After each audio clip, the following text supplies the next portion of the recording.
एक आदमी मंदिर में सेवक था। उसका काम मंदिर की साफ सफाई करना था। भक्तों और श्रद्धालुओं द्वारा दिए गए दान में से थोड़ा बहुत उसे मंदिर के पुजारी द्वारा दे दिया जाता। इसी से उसकी गुजर बसर चल रही थी। वह अपनी जिंदगी से बहुत परेशान और दुखी था। मंदिर में काम करते करते वह दिन भर अपनी जिंदगी को लेकर शिकायतें करता रहता। एक दिन शिकायतें करते हुए वह भगवान से बोला, भगवान जी, आपकी ज़िंदगी कितनी आसान है। आपको बस एक जगह आराम से खड़े रहना होता है। मेरी ज़िंदगी को देखो, कितनी कठिन ज़िंदगी जी रहा हूँ मैं। दिन भर कड़ी मेहनत करता हूँ, तब कहीं 2 वक्त की रोटी नसीब हो पाती है। काश मेरी ज़िंदगी भी आपकी तरह होती। उसकी बात सुनकर भगवान बोले, तुम जैसा सोच रहे हो वैसा नहीं है। मेरी जगह रहना बिल्कुल आसान नहीं है। मुझे बहुत सारी चीज़ें देखनी पड़ती हैं, बहुत सी व्यवस्थाएं करनी पड़ती हैं। ये हर किसी के बस की बात नहीं है। भगवान जी, कैसी बात कर रहे हैं आप? आपका काम आसान ही तो है। आपकी तरह तो मैं भी दिन भर खड़े रह सकता हूँ। इसमें कोई सी बड़ी बात है? मंदिर का सेवक बोला, तुम नहीं कर पाओगे। इस काम में बहुत धैर्य की आवश्यकता पड़ती है। आदमी बोला, मैं ज़रूर कर पाऊँगा। आप मुझे एक दिन अपनी ज़िंदगी जीने दीजिए। आप जैसा बताओगे मैं वैसा ही करूँगा। मंदिर का सेवक जिद करने लगा। उसकी जिद के आगे भगवान मान गए और बोले, ठीक है, आज पूरा दिन तुम मेरी ज़िंदगी जियो। मैं तुम्हारी ज़िंदगी जीता हूँ, लेकिन मेरी ज़िंदगी जीने के लिए तुम्हें कुछ शर्तें माननी होगी। मैं हर शर्त मानने को तैयार हूँ भगवान जी। सेवक बोला, ठीक है, तो ध्यान से सुनो। मंदिर में दिन भर बहुत से लोग आएंगे और तुमसे बहुत कुछ कहेंगे। कुछ तुम्हें अच्छा बोलेंगे तो कुछ बुरा। तुम्हें हर किसी की बात चुपचाप एक जगह मूर्ति की तरह खड़े रहकर धैर्य के साथ सुननी है और उन पर कोई प्रक्रिया नहीं देनी है। सेवक मान गया। भगवान और उसने अपनी ज़िंदगी एक दिन के लिए आपस में बदल ली। सेवक भगवान की जगह मूर्ति बनकर खड़ा हो गया। भगवान मंदिर की साफ सफाई का काम निपटा कर वहाँ से चले गए। कुछ समय बीतने के बाद मंदिर में एक धनी व्यापारी आया। भगवान से प्रार्थना करते हुए वह बोला, भगवान जी, मैं एक नई फैक्ट्री डाल रहा हूँ। मुझे आशीर्वाद दीजिए कि यह फैक्ट्री अच्छी तरह चले और मैं इससे अच्छा मुनाफा कमाऊँ। प्रार्थना करने के बाद वह प्रणाम करने के लिए नीचे झुका तो उसका बटुआ गिर गया।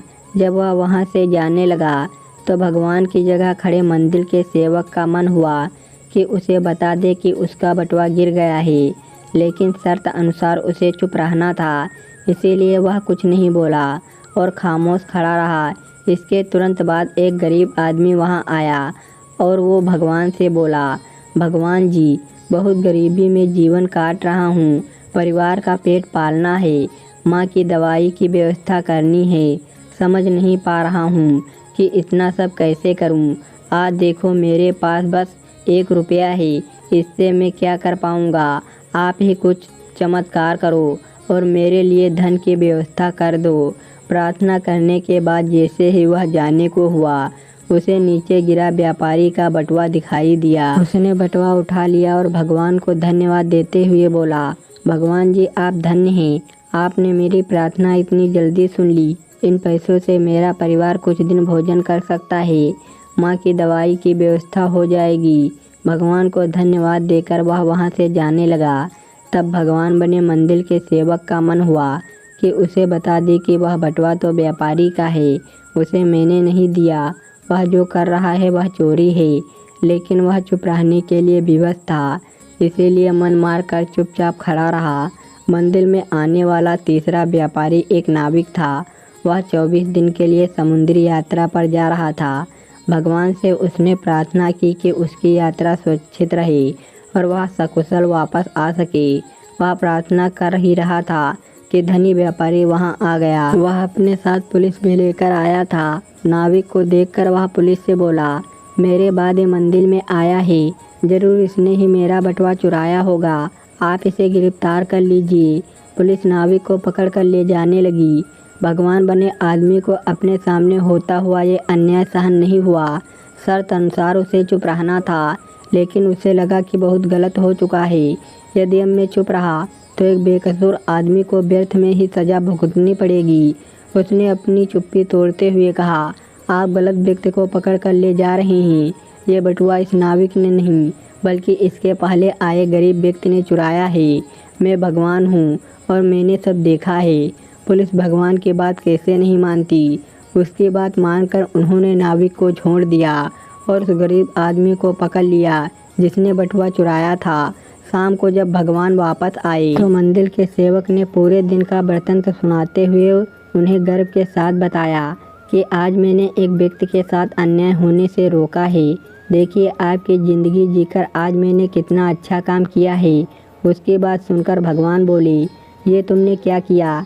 मैंने तुमसे कहा था कि चुपचाप मूर्ति बनकर खड़े रहना, लेकिन वैसा ना कर तुमने पूरी योजना पर पानी फेर दिया। उस धनी व्यापारी ने बुरे कर्म करके इतना धन कमाया है।